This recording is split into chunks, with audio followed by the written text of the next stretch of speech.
여호와의 말씀이 내게 임하여 이르시되 인자야, 너는 이스라엘 족속에게 수수께끼와 비유를 말하라.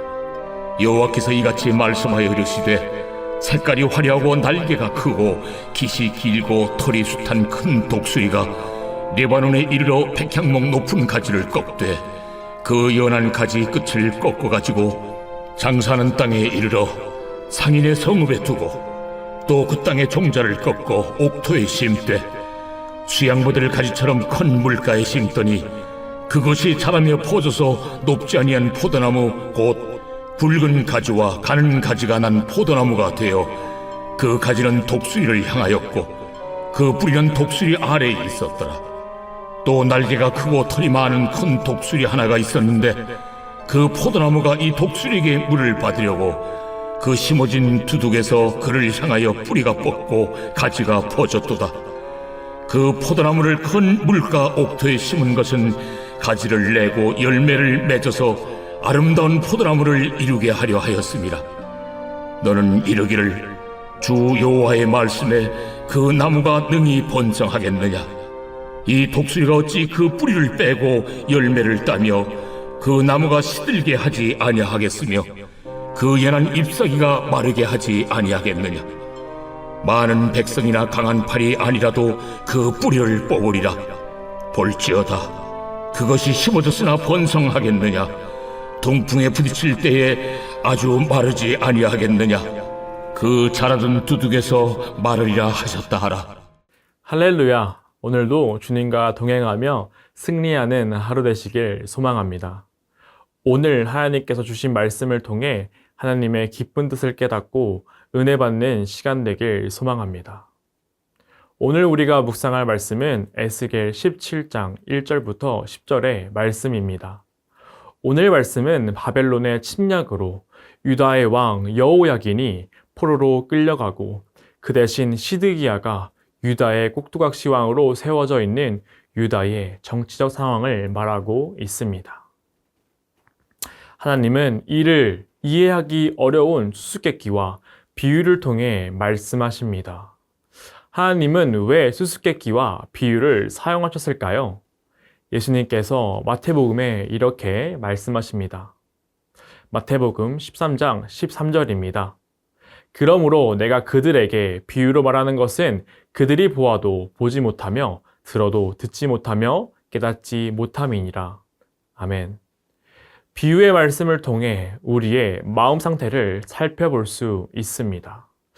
말씀을 들었을 때 마음이 완악한 자는 비유를 들어도 깨닫지 못하지만 말씀에 마음이 열려있는 자는 말씀 속 안에 있는 깊은 뜻까지 들을 수 있기 때문입니다. 하나님께서는 에스겔을 통해 하나님의 말씀에 불순종하는 이스라엘 백성의 교만한 마음을 보시고 비유를 통해 말씀을 전하신 것입니다. 본문 에스겔 17장 3절에서 4절입니다. 여호와께서 이같이 말씀하여 이르시되 색깔이 화려하고 날개가 크고 깃이 길고 털이 숱한 큰 독수리가 레바논에 이르러 백향목 높은 가지를 꺾되 그 연한 가지 끝을 꺾어가지고 장사하는 땅에 이르러 상인의 성읍에 두고. 이 말씀에서는 독수리와 나뭇가지를 통해 유다의 정치적 상황과 하나님의 뜻을 비유로 나타냅니다. 먼저 등장하는 첫 번째 독수리는 바로 바벨론의 왕 느부갓네살입니다.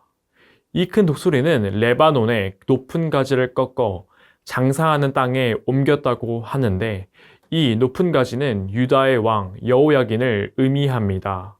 느부갓네살은 여호야긴을 유다의 왕 자리에서 끌어내리고 바벨론 포로로 끌고 갔습니다.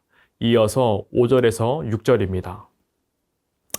또 그 땅의 종자를 꺾어 옥토에 심되 수양버들가지처럼 큰 물가에 심더니 그것이 자라며 퍼져서 높지 아니한 포도나무 곧 굵은 가지와 가는 가지가 난 포도나무가 되어 그 가지는 독수리를 향하였고 그 뿌리는 독수리 아래에 있었더라. 5절에서 6절에서는 독수리가 포도나무의 씨앗을 꺾어 물가에 심었다고 말합니다. 이건 무슨 의미일까요? 이는 바벨론 왕이 여호야긴을 끌고 간 뒤 시드기야를 왕으로 세우고 바벨론에 충성하는 조건 아래 유다를 다스리게 한 것입니다. 그러나 이 포도나무는 심어준 독수리 쪽을 향해 가지를 뻗습니다. 즉, 시드기야는 스스로 주권이 있는 왕이 아니라 바벨론의 그늘 아래 존재하는 왕이었다는 것을 의미합니다. 이어서 7절입니다. 또 날개가 크고 털이 많은 큰 독수리 하나가 있었는데 그 포도나무가 이 독수리에게 물을 받으려고 그 심어진 두둑에서 그를 향하여 뿌리가 뻗고 가지가 퍼졌도다. 7절에서는 또 다른 독수리가 등장합니다. 이 독수리는 바로 애굽의 왕입니다.